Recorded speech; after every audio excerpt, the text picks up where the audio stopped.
And I'm joined today with Natalie Pfeiffer, who also works with VRHP and has some great personal experience with inventory control based on what she's done. So we're glad that Natalie is with us today. Just a couple of things about the Vacation Rental Housekeeping Professionals Association. We've been around since 1999, and we specialize in helping companies with back of the house training, policies, procedures, and information. So that would include housekeeping, maintenance, laundry, all of those things that come together. Basically, it boils down to we love discussing, talking about, and cleaning up unmentionable items that nobody else wants to discuss or work with. So we are passionate about cleaning up other people's messes. As we start to jump into the webinar today, you know, we all have inventory items that we have to track and take care of, whether that be light bulbs, plungers, toilet bowl brushes, or my favorite, the Star Wars Darth Vader toaster to eat him in the morning and keep him at bay. We all have inventory items that we have to track. And so with that, there are some basics of inventory that we need to understand. Yeah, so thanks for having me on board, Dirk. I'm happy to be here. I love being involved with VRHP. I've been a member for many years, so happy to be here. So the term inventory means the amount of materials and resources that you have on hand. So at any one time, we need to know as property management professionals how much we have on hand at any one time. You know, does it meet our predetermined norms? And your predetermined norms is the amount of product that you need at any one time to get the job done. And yeah. So some objectives of our inventory control: we want to meet any unforeseen future demand. We want to know if there's going to be any fluctuations in that demand depending on the time of year. How much of one product do we need during the summertime as compared to the winter? This type of information is really important to know at any one time in order to effectively maintain control over your inventory and pricing, and of course your budgets and all of that fun things. So we also want to be able to talk about, not giving up or reducing losses, keeping the right pricing on the products that we're charging to our owners, and keeping track of the prices that we're purchasing the product at, making sure you've got the right price at the right time, and obviously to be sure that you know that when you purchase the material that you're going to get it when it's expected. You don't want your organization to falter because you've ordered a massive load of toilet paper and it's not there on time. That's not a good situation. So having the full control over your inventory is the whole goal. It just helps your operation. Yeah, and running to the local store to buy, 100 cases of toilet paper would never be a good thing. That would just be bad for everybody. No, and if you're on a location, like when I was an operations manager, I lived on the Outer Banks of North Carolina. Traffic was horrendous. So a simple trip to Walmart, even just a mile or two away, would take a person out of work for 2 or 3 hours. So having a handle on the inventory was completely necessary to the operation. Sweet. Yes, for sure. And then, we want to make sure that we have control of any technological constraints over the production or the process, keeping the balance between inventory costs, knowing what your setup costs are, knowing that, you might need to pull in a few extra bodies to unload a truckload of toilet paper or linen.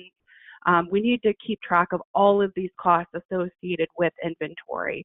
And of course, you want to reduce the losses to deterioration of your products, pilferage, stains. Knowing exactly how much you have on hand at any one time is the goal.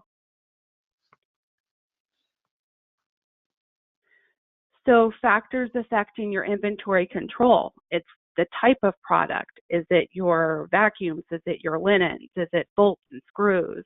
The volume of use, how much you're going to be using it at any one time, and the type of manufacturer.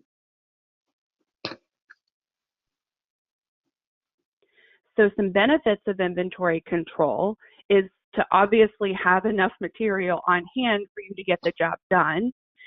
You want to minimize your inventory costs by purchasing in bulk. Eliminate duplication in ordering. You don't want to waste company dollars because you don't know that you already had 2 spare vacuums floating around and you needed another one. We can better utilize our current stock, and it provides a check against loss of materials. It also facilitates cost accounting activities. So, if we're building our budgets or giving consistent and reliable information on financial statements, we don't need to handle inactive or obsolete items, and it just gives you better control over price management and cost comparison.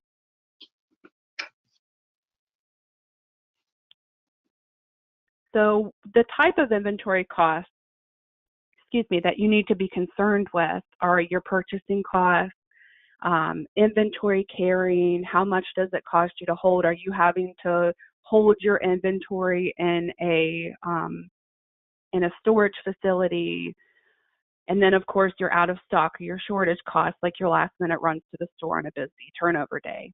Those costs can escalate rather quickly. And then types of out of stock inventory costs. So if you have a delay in production, or you have a breakdown, either a cleaner has their car is broken down or your machinery has broken down, you need to know these costs in advance. Back ordering, loss of service to your customers, that reflects through your reviews, and obviously reviews are what you need to really help with your company. The company vision. Yeah, so this all ties back to our inventory and control, and brings back more cash. I've always maintained that inventory is like cash. We take cash to buy it, and then make sure the cash arrives at its proper destination to do the work that we've wanted it to do. And so as we start to look at our inventory, we want to make sure that we're maintaining the proper control to ensure that the funds are being spent and allocated correctly, and that we're getting the best price for the service that we're after. Of course. So the importance of a penny. This is my favorite subject. When you're in charge of ordering materials for your company, the value of a penny really adds up quickly. And something that I learned or had to learn the hard way is how pertinent it is to track the value of that penny. So when you're looking at ordering quantities of 500 or 5,000 or 50,000, because we all know, I'm sure at least half of you are going through 50,000 washcloths in a season, or at least it seems that way.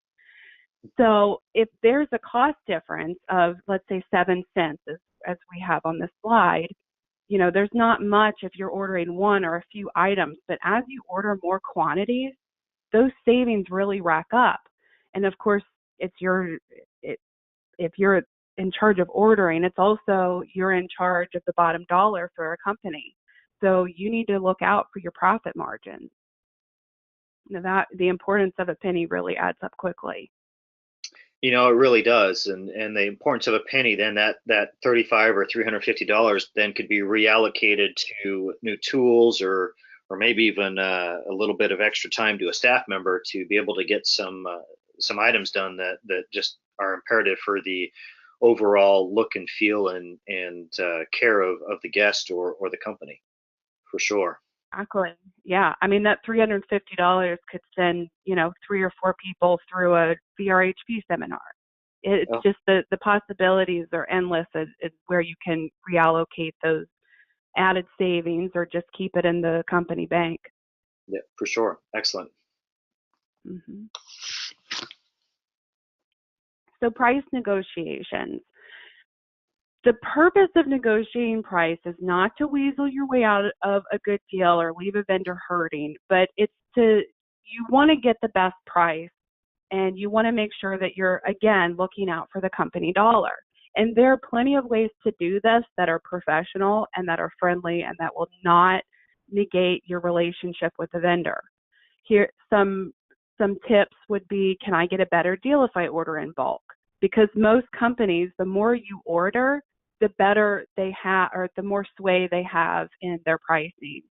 Another good one, especially if you can order in bulk, is ask if they can cover freight charges, because most freight charges are pretty hefty. So that's a massive savings there. Just you can't expect a company to weigh out the freight charges if you're only ordering 10 or 20 or whatever the case may be of something. And again, honesty never hurt anyone. Let them know you're price hunting, especially if it's at the beginning of the season. Let them know you have such and such vendor who's offering this price, or can you beat this? And allow your representative time. Don't don't feel like you need to back down because they need to get off the phone and go ask their manager to get a price or to work on the price. Let them do that. Maybe schedule another day to go through it and then give them a call and see what they can work out for you. Chances are they've got a better deal ready to go for you. Yeah, I've always looked at the vendors as a partner in what I'm trying to do and what I'm trying to accomplish. And there are three parts to that, to my relationship with my vendor. Obviously, the first one is price, second one is service, and then the third is the quality of product. And I'm willing to pay a little bit more to make sure that I have great service and a great product. On some of the commodity items such as toilet paper and paper towels and so forth, I want to make sure that price is as good as I can get it. At the same time, I want to make sure that the person who's delivering it to me is consistent, and that if I have a problem or an issue, that they're going to stand behind the relationship that we have with them. So as you look at your vendors and look at your relationships with each of them, I would encourage you to look at these 3 points to say, are they taking good care of me?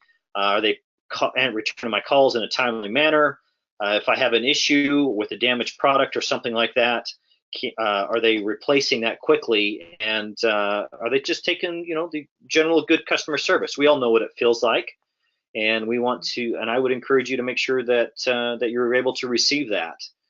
The other piece to this, and Natalee mentioned this a little bit at the beginning, was your product forecasting.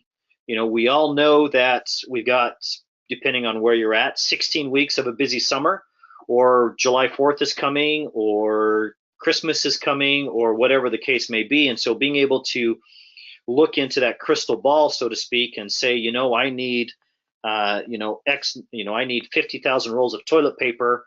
I can place that order today, get it in a little early, and that way I know I've got it. And so you want to start looking at just as we forecast our labor going into our busy season, we want to be able to forecast our products as well, because it's okay, assuming you have space, to bring in some of those items a little early to get a break on the shipping as well as a break on the price. And then you also want to take into account lead times. I know for some of you, you're doing custom linen. In other words, you have custom tags, your company logo on the tags of your towels or sheets. And some of those can take up to 3 months to get made and then get brought across the sea and then delivered to your doorstep. So you want to start looking at that and start taking that into account. As Natalee described her experience on the Outer Banks, a lot of us live in places where it's a tiny road coming in and a tiny road going out, and depending on UPS or the freight company to deliver something in a timely manner, when it's gridlock as they're bringing the product to you, we just need to make sure that we're allowing for that. And then you want to make sure that you on your shelf, you know what your minimums are. If I get down to 2 items, I want to place another order to make sure I bring me up to the standard that I need. And then one of the other things I always used to do for a couple of items, I always had a secret place where I would stash a couple of cases of toilet paper, or a couple of cases of paper towels, and a case of copier paper, because inevitably something would happen and I would have to go to that supply and pull it out. So making sure that I can account for my lead times to make sure I have my items is so critical to just the overall flow of the company and the department. Mhm. And for some of you, if you're working with a local delivery guy or delivery person, if possible, it'd be great if during the high season you could get them, instead of coming just once a week, you could get them to come down twice a week. And then in the slow season, if you could help them out, maybe do it every other week so they don't have those transportation costs. I mean, find a way to collaborate with them and say, hey, how can I help you? And how can you help me? In the slow season when I'm not ordering a lot, do I need to double or triple my orders?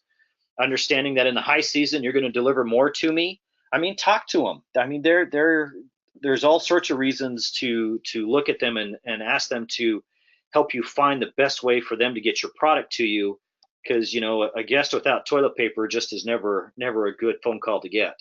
And then when that product arrives, you want to make sure that you count it to verify that what is on the shipping invoice has been received. There have been times where I've received product and product has come off the truck that has not been on the invoice, or the other way has been around, where on the invoice there has been, it says eight cases of toilet paper, but there's only been 4. And had I not counted and looked at that, I would have been charged 8, and I would have paid, and I would have been out 4 cases, and so my inventory would have been thrown off. So you always want to make sure that you count the product as it comes off the truck. I know for some of you in the high season that can be somewhat tough because we're already strapped so tight for labor. At the same time, if the product is wrong coming off the truck, then I've got a whole other labor issue in trying to get that product covered. And then based on the items that are coming in, you want to make sure they're in a locked room, or in this case, a cage of some sort. So that way we can maintain that inventory control to make sure it goes out as we're projecting it and need it to be. This is an example of a sign out sheet for inventory. If you the items, like replacement items is what I call them, but pots, pans, dishes, things of that nature. If you have somebody that's taken that out, they can certainly write that item in here and then give the property. That way I can make sure that it's billed appropriately to that owner, because again, remember, inventory is cash, and I've paid good cash to get it, and I want to make sure get my cash coming back in to offset the cash that I've used to obtain that product. And then you also want to make sure that as you're handing out the items, that you're not using expensive labor to pre-package those items. So as you start to, I'm going to jump down a couple of slides here for just a moment. You can see here where I've got some kitchen packs and some bathroom packs. We had some cheap labor that went through and made these, toilet paper, soaps, all those things like that. So when the housekeepers arrived, we could provide the amount to them so they won't have to take this time, their precious time on those busy days, to be able to get those items. And so it was already prepared for them. They just grabbed their little things and off they went. And so now as we come back to anyway, so yeah, you want to hand those items out. So as you start to track at keys, I recognize a lot of us are going to the digital locks and electronic locks, which is a huge leap forward from a production standpoint or a cleaning standpoint and a security standpoint. At the same time, we still have owner lockout keys that we need to track, and there may be backdoor keys we need to take care of. And so having a secure place to track those keys, this particular one in the bottom right has got numbers on it, so you write the property name on it, and then you can have an inventory sheet to say, hey, this is what I have. And then you can use your key log to log those keys in and out. That way, if one comes up missing, you can go back and track it. Now, again, any of these systems are only as good as the people who use them. And so if you have someone who decides not to use it and takes a key and then puts it back and doesn't sign it out, other people are going to follow that same pattern. And so, we've got to make sure that we can keep these logs used to ensure that we're tracking the keys and the security of the keys, or any items that we're trying to log, to make sure we can make sure that we have those and know where they're at. And if I could interject real quick, we Yes. had a separate, thank you, we had a separate key log for standard keys to properties, and then we had the separate key logs for owner keys. And of course, we had a different set of rules for handing out owner keys, like to owner closets or whatnot. So the owner key log got checked on a daily basis, and the standard key log got checked a couple times a week, depending on how busy it was. I was wondering if you did that as well. Yeah, no, absolutely. Yeah, each type of key has its own key log. That way, you're able to reconcile that based on what you have and what you're looking for. Absolutely. Thank you for bringing that up. Perfect. Yes. I mean, I Sure. can think of one experience where we had an issue with a house where a circuit breaker got blown, and the real estate agent had the key to the lockout box or to the owner's closet where the circuit breaker box is, and we didn't have the key and she didn't sign it out, and so we had to drill out the lock to get in to flip the breaker, and this always happens at 1, 2 o'clock in the morning. And so Of you course. just it's just we just need to be each other's friends and follow the guidelines, so we all can play by the same rules and avoid those nasty phone calls in the middle of the night. Oh But yeah, yeah, and no. others definitely do not want to hear that you have lost their owner key closet. So true. All right, so we want to break this down into three different areas. Now that we've talked about the basics of inventory and inventory control, so obviously based on our three areas of housekeeping, laundry, and maintenance. So from a housekeeping standpoint, a lot of the items are bulky items. They're easy to walk away with, and there's all sorts of things we can do to help us manage that inventory. And one of those is being, if you have the knowing at the beginning of your high season that you're going to go through 100 cases of toilet paper or 5,000 cases of toilet paper, depending on the size of your workload.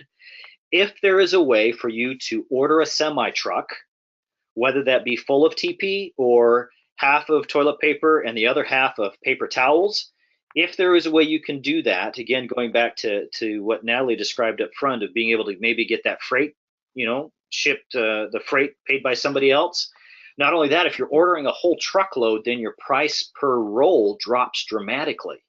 And so again, assuming you have the space, and I know space is a premium, assuming you have the space, if you're able to do that, anytime you can look at getting these large quantity price breaks, I would find a way to do that. I mean, just find a way to do that. I know some of you, if you've got anyway, yeah. So just find a way to get the semi, and then you want your stock room nice and neat and clean. You want it organized and orderly, so as people come along and get what they need, they can find it quickly. And then at the end of the day, you want to have somebody come back through your supply room, get it organized, refill the bottles, and put it back in order so it's ready for the next day. And then this is a picture of the tote. Again, I described it earlier with the kitchen packs and the bathroom packs. This is a couple of inspector totes that they needed throughout the day. So again, they had extras just in case a housekeeper damaged one or one got wet or they just needed an extra for whatever reason. And so, you again, from an inspector standpoint, from a control standpoint, I'd want to know how many are going in there because I have a standard. Just like we have a standard property appearance, the housekeepers are inspecting too. We have a standard of what the inspector kits receive. That way I can know what my costs are as I start to go through each of the work days. And then this is a layout of one company of how they had their bags prepared for their housekeepers. You can see their housekeeping assignments on top, and then underneath would be paper bags, the kitchen bags, and bathroom kits, and all those things that they needed. And then this is how they would get prepared for their linen in the property. So they would have these nylon bags that would go out clean, and then the dirty would come back in these. And then they have the name of the property on the little tags here hanging off the top. And then they would take and divide it up into different areas. And you can see a housekeeper here who's got his coffee in one hand, paperwork in the left, and just so excited to carry that heavy linen out the door as they were greeting. And then you can see here, this is for one zone, 8A. We wrote it on chalk on the pavement. And here are the linen bags and all the housekeeper stuff they needed to walk out the day. So they could show up each of their zone leader could talk to them, get them out the door, and give them the special instructions for the day. So now as we start to track linen for owners, right? Because we all know we have an owner that has that extra special 50-year-old bedspread on their bed that's worth at least $1,000. They're just so proud of it. We want to make sure that that leaves the property and comes back. And so I would recommend that you use a tagging gun. For about $20, you can get a tagging gun. You can get what's called day tags, and with a Sharpie, you write the property name on the tag, and then you stick the needle of the tagging gun through the tag, through the material, and then the day tag goes through the washing machine as well as the dryer. And then when the laundry staff pull it out, they can see which property is, and then we can get it back to the appropriate property. So again, to spend countless hours of looking for pillow shams or bedspreads or bed skirts or whatever the case may be, the labor alone, it would almost be easier just to buy a new item. So to spend $20, $25 to get these items, to save all that labor on the back end, the money's going out the door. Let's find a way to be proactive about it to make sure we've got what we need. And then from a linen standpoint, yes. So those tags that you were just showing on the last one, yeah. So what are those called, and where can you get those? So those are called day tags. And if you'll go to the website Norton Laundry Supply and type in day tag, that is where this image came from. And for $1,000, they're like $5. You can't beat that. No. And then you got your Sharpie, and then again, you just get a pencil kit, like you get from Walmart for school, and you just put the tagging gun with the extra tags, some of the day tags, and the Sharpie on one of those little kits, and then your inspector is ready, and out the door they go. Perfect. So yeah. Awesome. Thanks. Yep, you're welcome. You're welcome. So now linen. I believe that the property management company should own the linen. And again, as we discussed earlier, depending on the type of linen you're ordering and where it's coming from and who you're ordering it from, it may take several months to receive. So there's a couple of linen inventory. So these are the standards that you're working towards. Again, I'm operating and talking about from the basis of the property management company owning the linen. So the sheets, you want to be at 3 par. So that means 1 on the bed, 1 dirty, 1 on the shelf. And then that allows the opportunity for the linen to rest. If you only have, 2 par, or at a worst case scenario, 1 par, right? So if you have 2 par, that means your shelves are empty as the clean linen goes out, and then you have to hurry up and turn around the dirty linen to get it back on the shelf for the next day. So 2 par is exceptionally tight, and your linen needs time to rest. If it doesn't have time to rest, then it just doesn't last as long. Same thing with your terry, your bath towels, your hand towels, your bath mats. You want to be at 3 times what you would need, and then your washcloths and your kitchen towels, you want to be at 7 par, because your washcloths and kitchen items are essentially disposable. If you get more than 1 turn out of them, you are money ahead. And so, again, from a buying standpoint, you want to make sure that your washcloths are hemmed and not serged, and that you have the best price that you can get, because again, they just don't last very long. And a darker color washcloth, you have it at the next picture. A darker color washcloth is really helpful because it hides stains a lot easier than white. So yes, it does, and then you have to produce it in a machine differently. So on the left here, this is all kitchen linen, and then these are sheets. And this particular company, as they've made their little bundle or torpedo here, whatever you'd like to call it, they've chosen to use this colored wrapping here to delineate the different sizes of sheets. And then here, there's a picture of, well, that was not good. There's a picture of here the 4 different colors that they have based on what they're working with. And then again, the linen bags all bundled up and ready to go for the housekeepers that day. And then this is what another company chose to do. They've created a linen terry pack here, a bathroom pack, where they've got the whole thing shrink wrapped. And you can see there's a washcloth, and then a bath towel is what their standard is.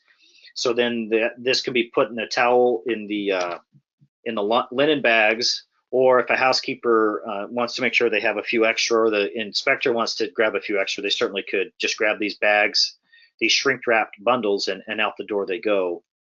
And then this is a different way of doing it. So this company here, you saw they had just they had used this lining around and left the balance of the sheet exposed.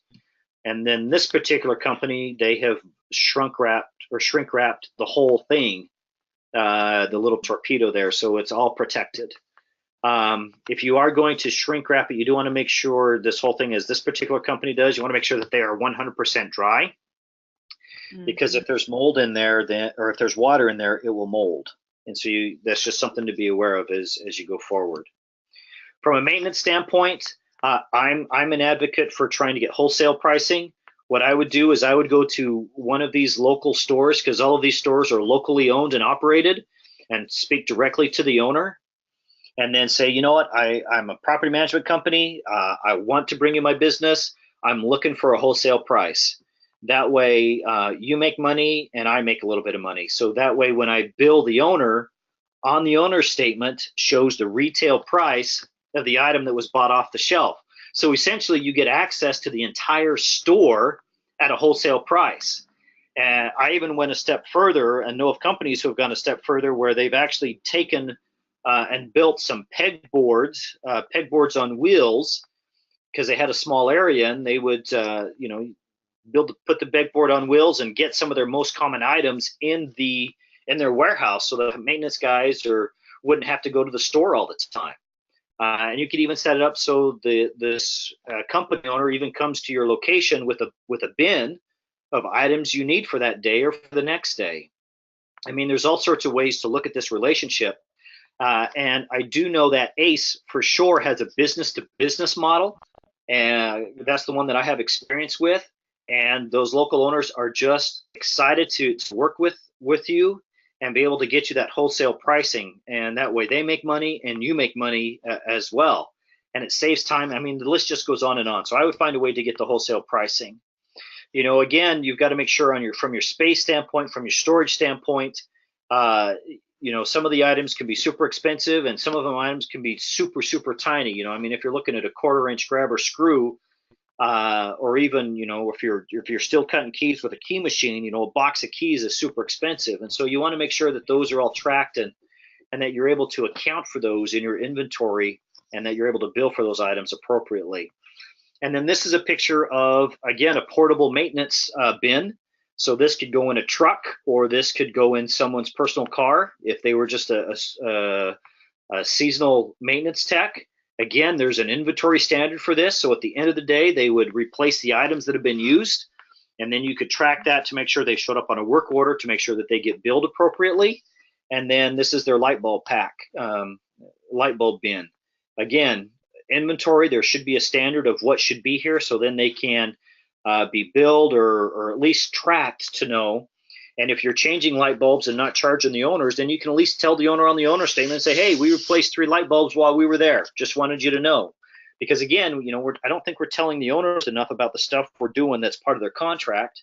And we want to be able to not, I guess, toot our horn is one way to say it, but we want to get credit for the work that we're doing, because far too often we do a whole bunch of work and the owner doesn't even know.